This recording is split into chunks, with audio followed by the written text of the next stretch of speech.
Welcome to Board Game Binge, the place where we bring you bite-sized, bingeable board game content from across the industry. I'm your host, James Staley, and in this episode, we're chatting with Arrio, a board game designer from Dallas, Texas. His newest game, Dino Dodge, is a light family strategy game of pushing your friends into lava while dodging exploding meteors. It's currently on Kickstarter. Arrio, welcome to the binge. How you doing? Hey, James, I'm doing great. Thanks so much for having me. Oh, it's great having you on the podcast, man. You've got quite a robust background, man. Like when I was reading your bio, oh gosh, just a couple of things you're a musician, you're an author, you're a voice actor, you're into e-commerce. Like, my God, how do you have time to even do board games? Well, you go so far in each one and then you go further in some others, right? So, yeah, no, definitely. And I can just start off there if you'd like. Yeah. Like, what do you play? Well, I play basically everything, but my core instruments are guitar. Nice. So I had a guitar when I was 13 years old, and I've been playing since, and I'm 31. So quite a bit of time there. I've played bass guitar, and then I also play drums. So basically, those are my core three. Wow. I have a keyboard also, and then I've got a ukulele or a ukulele, as they say in Hawaii. I have one of those as well, and I love instruments, so I just collect as many as I can, and I'm self-taught, so I've just taught myself how to play them all, and then I teach other people as I've learned through time. Now, are you in a band or anything, or or maybe a one-man band where you can just kind of mix your own arrangements with all those different things and the technology we have nowadays? Yeah, so I'm a one-man band essentially. Yeah, so I write music. I wrote music for Dino Dodge, and I do a bunch of instrumental music. So I'm not a singer, So I'm always love teaming up with other people. Yeah. Anybody who does instruments or have an idea, if there's some way to merge the two together, I'm all about that. I'm all about the juice of the creativity, working with others, working solo. So yeah, especially with technology, I've got Pro Tools here, and so I do a lot of recording on that software, and just a lot of writing in my head, and then just putting into the system. So, what kind of voice acting do you do? Like, is this for commercials? Is this more for like corporate videos? Like, what is it you do? Yeah, absolutely. So I did it also. I did some while I was at my current position where I work in the corporate office.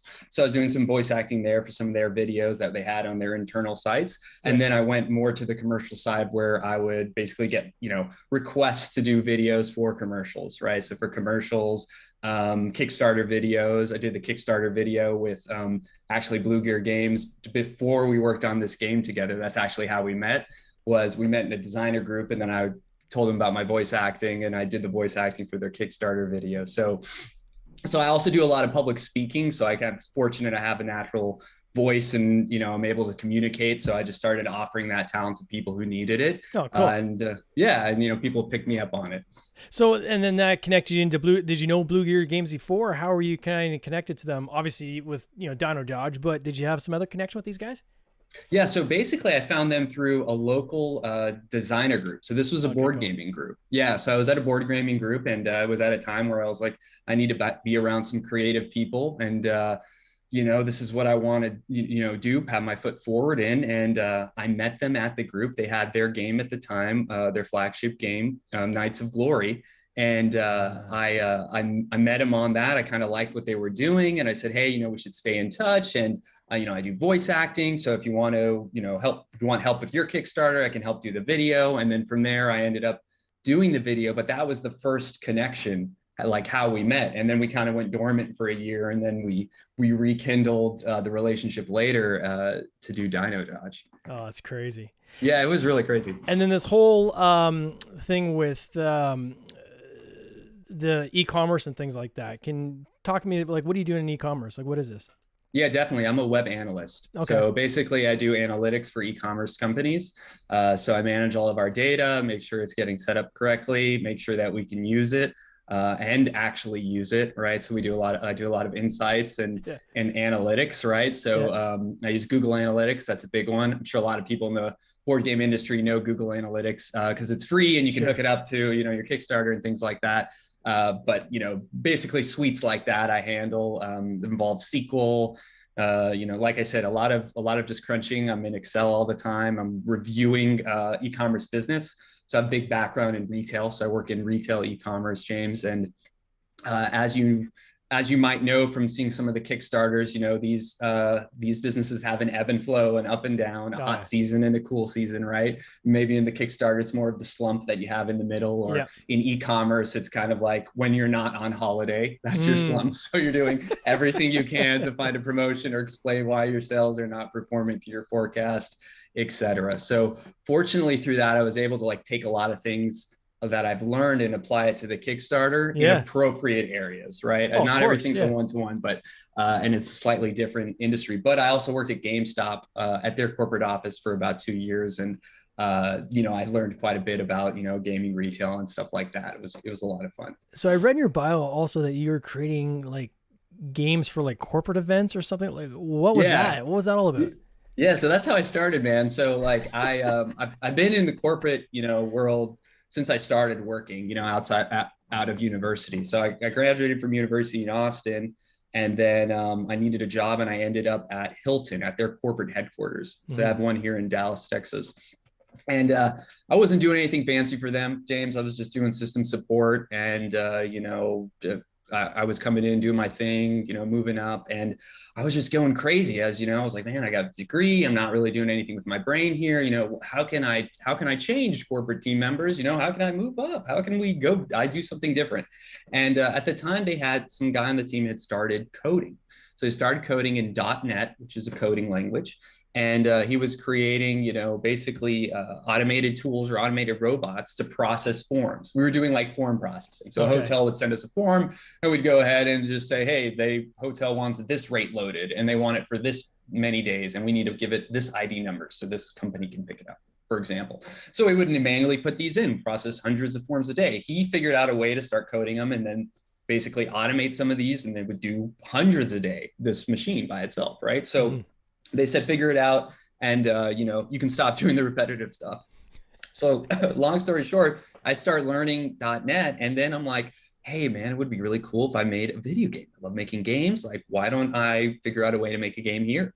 And so for the next 2 years, I did. That's what I figured out, to do was I started making my own game in .NET. And if you're familiar with .NET, it's just it's called Visual Basic. So it's one of the first coding languages. And, we were using that. So I was using .NET, and they have these Windows forms, which is just a little app form you might see that pops up in a browser. Yeah. It sounds like you're familiar. So, adjacent familiar. I've read about stuff, but I've never done any of the actual hardcore programming except for in basic back when I was a kid. Right. No, but that's perfect though. The general idea. And so, Fortran, so I had this Windows form, and I would just code in there, and I'd upload images, for the games that I was trying to make. And I just did this trial and error of I would try to pitch a game, and then I'd get shot down for something, I didn't know. And so I said, okay, I got to go back to this. So I remember I had to go back to the drawing board for a whole year because they didn't like it. And I was like, I got to do another approach here. So anyways, year 2, I figured out a way. I said, I'm going to basically marry the issues that the team is having with the solution. And the problem was that the team wasn't engaged. So leadership was like, our team isn't engaged, and rightfully so. I mean, these people were processing repetitive tasks. Their minds weren't used. So needed to find a way to get them engaged. So I said, I'm going to make a video game that converts all the work that you do into experience points and rewards. And all you have to do is work, and that's how you play the game. After you've done so many work, you just click a button, it uploads all your experience, and then you get rewards for doing that. And then there's an in-game mode in here. So you had a pet, and you and your pet would bond over time. Every 10 levels, you might get a new color for your pet or something like that. So you could paint him a different color or something. And then I had created this basically a community game. So everybody in the game had to do so much work a day, and then you would get this currency in the game, and it then converted to food. So another little mechanic here, and you'd feed the boss to put him to sleep. So there'd be an in-game boss, and if you guys all fed him enough for that week, then he'd go to sleep, and there's a treasure door behind him, and then you could go inside and get your treasures for the week. But it was all contingent upon everybody doing whatever leadership had deemed, the forecast for volume for that week. So everybody was doing it all the time. So, I was like, okay, well, we'll make this game. You can all do it. And it puts the boss to sleep. You go in, you get your treasures. And some of the treasures were time off work. So I know this is a long-winded No, way, it's but this okay. You've gamified somebody's job. This is crazy. gamified. Yes, sir.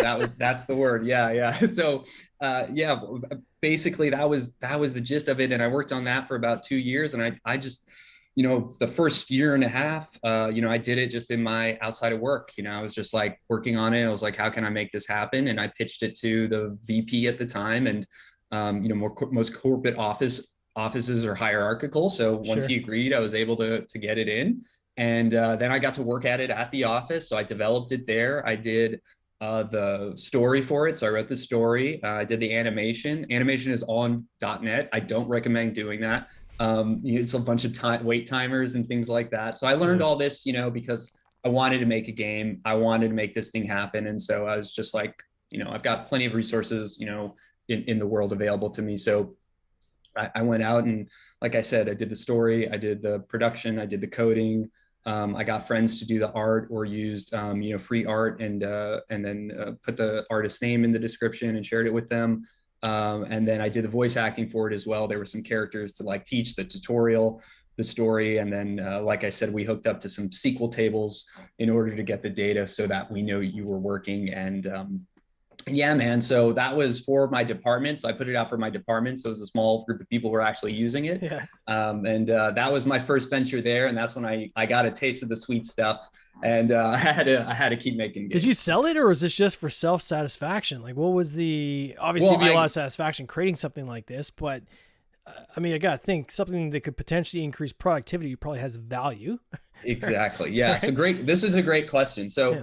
because I worked at the company, they owned the product off the get-go, right? And so I was using company computer to make it. So I already knew that was the way to go. So my position was, hey, I'm going to grow and learn from this. And so I can always take those talents, I guess the South Beach, sorry, the LeBron James joke popped in my head. No, but I could always take those talents like somewhere else, right? So that I already knew that going in.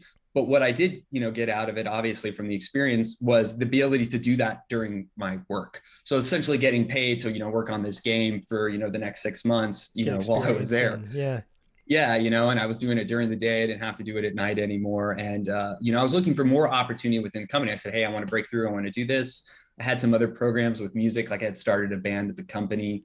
I was just looking for any way, James, that I could kind of like, okay, is this door open a little? Is this one open? Yeah, sure. I want to do this, try this. So the gaming one was the one that was open at the time. And then the company didn't really have any interest. My VP at the time had moved on to another department. And then, I don't think they liked the idea of somebody making games with their free time at work.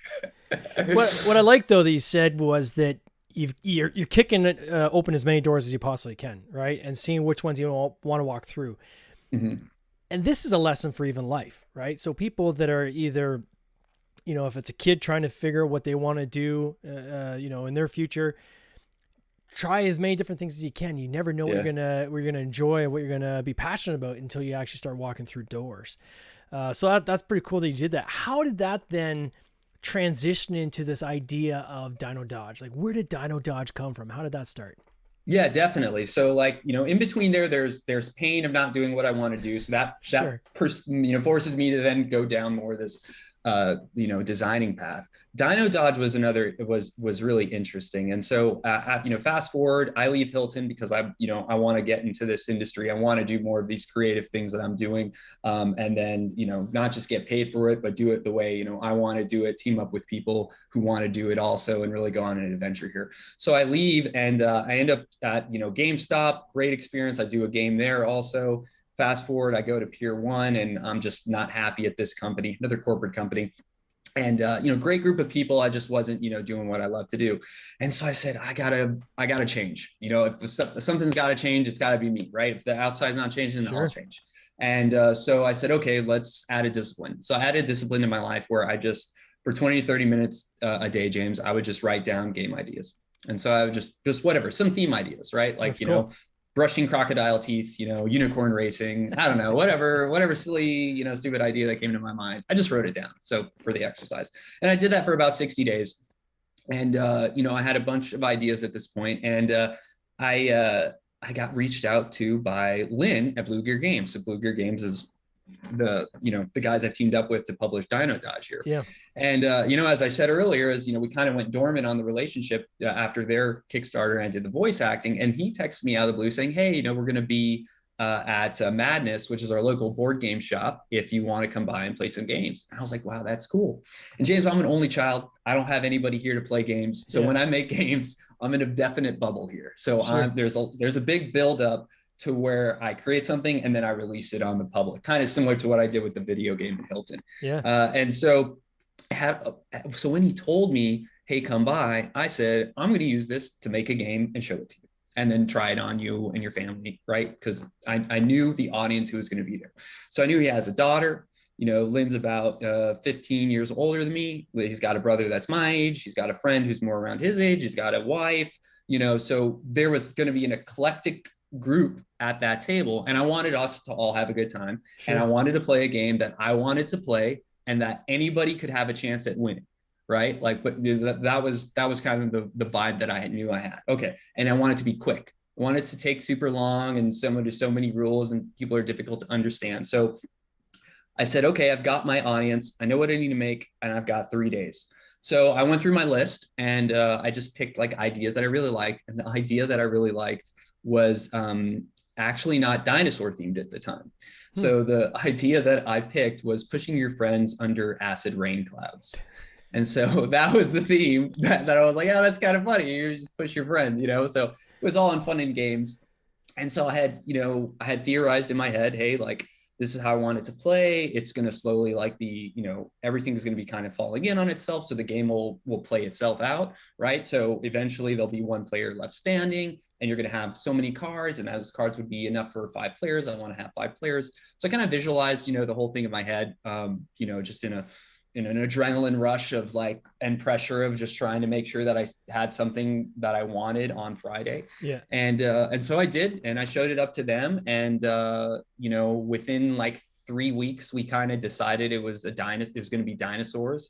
I loved the dinosaurs, always be paleontologist. I wanted to be a paleontologist as a kid. So it was just a better fit thematically. We wanted this to be more a family game. And so we didn't want anybody who, needs to explain to their kid, acid rain clouds, at the game table. I think it's cool to see that. So it's almost like you had kind of the mechanics and a loose theme set up first, got the mechanics kind of ironed out, and then reskinned it. Yeah, your own game, basically, right? Is essentially what you did. Yeah, we developed it from there. Yeah. It's interesting. I had this similar thing happen with our game Hamsters versus Hippos. Originally, it was going to be hippos versus hares. It was going to be hippos versus bunnies. And then we had this idea of them jumping across this pond, and we're like, bunnies are kind of heavy on lily pads, but maybe hamster, something small, would kind of be able to stay on a lily pad on water, right? And then you have the double alliteration of hippos and hamsters. So it's interesting how sometimes you can kind of have a loose idea, anchor it down in terms of the mechanics of the game, and then once you have that solid, then revisit the theme and say, okay, is this the right theme, or can we rejig this a little bit, right? And sounds like you're right in the zone on that. Can you walk our audience through how to play Dino Dodge, just basically the essence of this game? I have it up on my screen here for people that are watching either on the replay or watching live. Yeah, definitely. So you said it at the beginning, it's a light family strategy game. So you're going to be 2 to 5 players. You're going to play as dinosaurs. You're going to be dodging these falling meteors from the sky. So basically you're going to start out with cards in your hand. Your dinosaur is going to occupy one of 8 land tiles, James. And so basically these tiles are going to be placed in a circle, kind of like the Earth. And then above them are going to be meteors that are going to fall onto those tiles. If you're underneath a meteor when it's blowing up, when it says boom, and you can't get out without a card, then you're going to be eliminated from the game. So as time goes on, a round of Dino Dodge is basically played like this. One person is going to have a token, and it's basically going to be their turn to play as many cards as they want. They're also going to take a meteor and add it to the board. Meteors are going to start on their ticker, and they're going to slowly count down. So you're going to see when a meteor falls. So it's not necessarily going to fall that round. You do that by rotating the card, right? That's correct. Yes, You would rotate the card. So they always start on their highest axis, either 3, 2, or 1. And then each round they're going to rotate down. When they get to the boom text, that's when you got to get out. So if you can't, you're going to be dead. After people play their cards, or the person plays their cards on their turn, then we're going to go into the sky is falling phase. At that phase, you just rotate all the meteors. Anybody who's playing chicken with the meteor will get a chance to draw a card.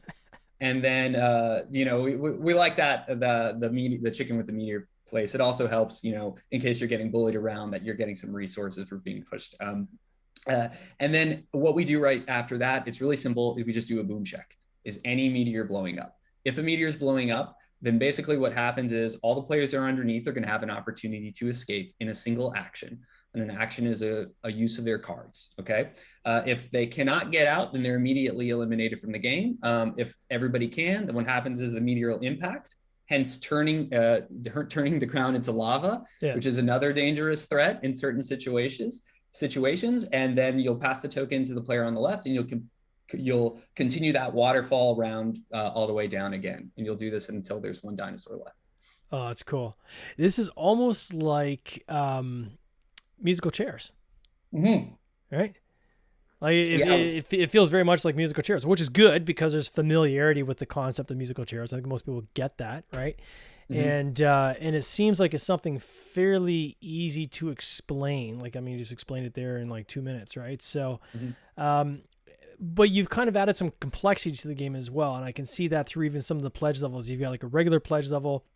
I think there's a deluxe, and then I think is there like a super duper pledge or what? Yeah, it's like collectors. Yeah. And I think it's important to note for the people listening that you've already hit your goal, right? So you guys, I think I'll put in Canadian dollars because that's the only way I can see it, and it's bigger too. Sure. But I think you're at like just around $10,000 was your goal. You guys have crossed, I think, almost $21,000 now Canadian. Oh, and how many days you guys got left in your campaign? We got 3 days left, so we're cutting out on Thursday. So you're now heading into your back-end hockey stick, right? So everybody knows the last 72 hours is when your pledges hockey stick back up. So I'm sure you guys are going to land somewhere that's going to be quite a bit higher than your goal, and I'm sure you're going to be quite happy with where you land. Is that fair to say? Oh yeah, I mean we're already very happy, James. Yeah. We're very grateful, and I'm kind of like have simmered the excitement down a little because we still have 72 days, so I want to like get through the campaign. I don't want to be. My boss used to have a great phrase, and he would say, "Pour the champagne back into the bottle." Like. I'm gonna steal it. That's good. I love it. Yeah, it's hilarious, man. Right? So, we would say it at meetings. So.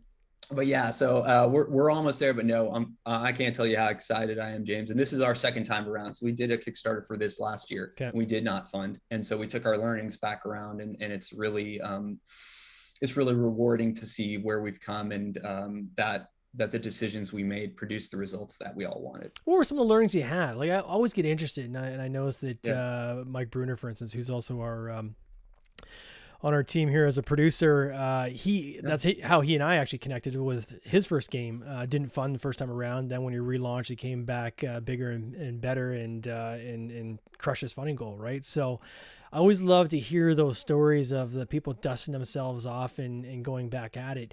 What were some of the key learnings that you had coming after that first attempt? Yeah, I think the biggest one is marketing. And I mean, it's kind of the one that none of us really wanted to do. We want to make games, right? But it was very evident that marketing was, something we really needed to understand and make sure that we were doing, or at least try to do better. Yeah. Part of that is it's not being bashful about your game. When you have a campaign, it's the floor is yours. You need to tell people about it and share about it. And it's not always our natural inclination to do that, especially with our friends. We don't want to shove anything down anybody's throat. So you have to adopt the perspective that suits you in order to take that next foot forward. For me, it was, hey, making my friends and family, making anybody in the board game community aware of what we're doing, how I want this to happen, and how much, of our heart and soul we put into this game, and that we really value that feedback. And so, communicating that to them and saying, hey, go check out our thing, and knowing that in mind, that was the piece of the puzzle, like to put the heart and the brain together, so to say, right? And say, hey, you know what, we got to go talk to people, tell them about our game. It's okay if they don't like it, no problem. But the people who want this game, they're not going to know unless we tell them, right? So that's fair. It's a bit of psychology, and I hear this a lot. Like, I think it's probably one of the hardest things to do as a game designer, publisher, developer, is to put yourself out there, right? And I'm still shocked and there's been a few of them that I've talked to on the podcast even where they've said, well, I don't like to kind of put myself out there. I don't want to, I don't really want to show my face. And it's like, whoa, like, I mean, that is the way in the indie space to get people behind your game and your concept, right? Is to say, this is something I came up with, right? I'm just a little guy. I'm not a big company. I'm just one dude, right? That came up with this game. And I happen to think it's good. And I think other people like it too. Yeah. But if you're not even willing to do that, it's very, very tough to get ahead, right? And, so I think the fact that you recognize that is good. The second thing is how often people are afraid to ask for the order, right? And that gets back to the old sales adage, right? Is like, the order, yeah. Yeah, ask for the order, right? Will you buy this? Can I have your order today, please? Right? This is my game. Do you guys like family games? Yes. Do you like games that are quick? Yes. Do you like games that aren't too expensive? Yes. Do you like games that maybe give you some exclusives you can't get anywhere else? Yes. Well, hey, I got the game for you. Can I count on your pledge today? Yeah. Right? Like that. It's as simple as asking for the pledge. You'd be shocked how many times either A, asking for somebody for a pledge, they'll give you a pledge, or secondly, asking people for help, right? There's a number of times I've just asked people for help and there's no reason why they should help me. Right? They are way too busy to be helping a guy like me, but it amazes me how many times just by asking the number of times you'll get people saying yes, because they want to help, right? People like to help other people. So, I think that if you can get, and anybody listening, if you have a game of your own that you're working on, if you can get past that and stop being afraid to ask, you'll be amazed at what's going to come back. And then hopefully you'll pay it forward to others. Yeah. Right? When others are coming looking for help, and you've made it, maybe you can be that guy to help other people, right? Absolutely. Yeah, the answer is always no if you don't ask. Oh, yeah. I'm Canadian, so of course I'm going to quote Wayne Gretzky, who was famous for saying you miss 100% of the shots you don't take. Yeah, that's right. Yeah. Right? That's his famous saying. One thing I saw on your page, which I really liked, is this idea, and you might not even realize it because it's just a small little, almost thumbnail size in the page, but you got 3 volcanoes. Yeah. And it illustrates what this game is about. So you've got kind of the slider for strategy, between strategy and luck. It's kind of halfway between. You've got family and gamers, and it's kind of leaning more towards family. Quick game, long game, and it's leaning towards quick games. With 3 quick icons, it's very, very clear to people what they can expect with a game like this. And I think that's good too. Is when we use this with our company, Tin Robot Games, unapologetically casual. Okay. Right. And I think sometimes people will take a casual game and try to be afraid to admit that it's casual, and they try to dress it up to make it sound like it's more than it is. Sure. Because I think there's this belief in Kickstarter that unless the game is complicated or unless the game is medium weight, you're not going to get the backers. But I do believe there's enough people out there that know other people who aren't gamers that they might want to buy a game for or sit down and play with, or might be looking for a game to start a game night with, looking for a game to end a game night with, looking for a game where you have some kids come and join the table. And you don't want the kids to leave crying because they can't, play this complicated game. You want something you can pull it quick that everybody's got a chance, right? So for me, I definitely think there's an area in the industry for these types of games. And I love it when people are not afraid to stand up and say that this is exactly what this game is. And that was our thing the first time, James. Back to your original question is what we had learned, and we weren't clear. We were like, we're a little of this, but we have all these add-ons, and so we appeal to the gamer in you, and we appeal to the family, and so we were way too soft on who we were so scared of hearing no that we wanted to hear all the yeses. That's all it was. We wanted to appeal to everybody. But the fact is that nothing appeals to everybody. That's why it appeals to the people that want it, right? It's just a fact of life. So, on this time, we just said, hey, we're putting a foot on the pedal. We're a light family strategy card game, right? And then this is who we appeal to. We appeal to the gamer in the family who wants to play with the rest of the people at the table who don't get it, right? Yeah. So the gamer can get some juice out of the game as well if they want to, but the friends and family at the table, they don't even need to play that stuff, and they could still beat you. Yeah. That's our premise here. So I'm glad that came across. Anything that we can do to synthesize communication and make sure our messaging is very clear and not overloaded. it's very high on the totem pole of what happens when we talk about our Kickstarter. Oh, that's cool. Now, given that you had all these different ideas you're working on, you must have another game coming, right? Rarely do I see game designers like yourself who are this passionate to just do one and walk away. So do you have anything else coming down the pipe, or what's kind of your next venture after this? Yeah, so I think, it's going to depend on which one we pick. So Blue Gear, the guys I work with, Mike and Lynn, they have an idea. Yeah. Oh, awesome. Well, thank you. Yeah. Well, I'm glad. Thanks for having us again, James. I know we're in your show here, but I really enjoy it and I appreciate it. I had worked with them, to develop this game. And this was, my idea that I teamed up with them on for this game design, but they have an idea in the works. So I think we're going to see if we want to, pick up that idea. I have some ideas that I have yet to show them. So I kind of work on them at the side. And, partly is, we're Dino Dodge right now, as much as I love creating, I make sure that I bucket that time and that I can breathe in it. But, when we're on this, we're on this. So I have one, which is like I don't know what you would want to call it. I can give you the themes. I have one, it's like a kind of like a superhero high school, but none of the people at the high school have like real superheroes. It's like wannabe hero high. They all think they're heroes.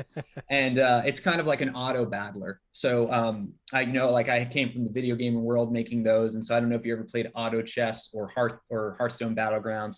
These are some auto battlers in those world. And basically you kind of pick a series of, heroes. They have stats you want to combine and buff them up and things like that. And then they auto battle each other, meaning they just randomly would attack somebody and then you would see the outcome of it. Yeah. So I really wanted to bring that to the board gaming world but bring the piece that's more tactile and expose that and exploit it. So that way people could get the juice from it. So that's one that I have been working on most recently. And I think it's going to come down to that one or this other one that I'm calling, Project Stairway to Heaven, which is where you're climbing a ladder to heaven. You play as a saint trying to become an archangel, and it's not quite worker placement, but it's resource management. And there's a little bit of like you trying to foil other players, but it's mostly focusing on your player as you go through different acts. And on your way to heaven. So that's that premise of that one. So those are the two main ones, and I have some others. So but we're gonna see. Yeah. How do people follow this? Like, do you have like a channel where you're talking about these games that people can kind of follow along and be part of the process, or how best do they do that? Yeah, definitely. So they can find me on Instagram at Arrio_creations. Okay. So it's just my first name and then _creations. Oh, I'm also on TikTok under that same handle. And then they can find me on Facebook as well under just my first name, and they can shoot me a message, and they can even ask me, and I'll let them know what's going on. But also I'll be under the Blue Gear Games handles as well. Oh, that's awesome. Well, Arrio, I mean, congrats again on this game. It is awesome to see when people can crush their goals like you did. And I know you're going to the back end hockey sticks, so it's just going to be an upswing from here. I know you guys are going to be really pleased where you land. Thanks so much for your time, and all the best this coming year. Awesome. Right? Thanks, James. I really appreciate it. Take care. Cheers. This has been an episode of the Board Game Binge podcast, hosted by James Staley, produced by James Staley and Mike Bruner, with original music by Nick Smith. If you would like to watch these interviews live, simply subscribe to our YouTube channel, Board Game Binge, and you'll get access to live interviews, giveaways, and interesting board game content from across the industry. I can't wait for you to join us. See you next time.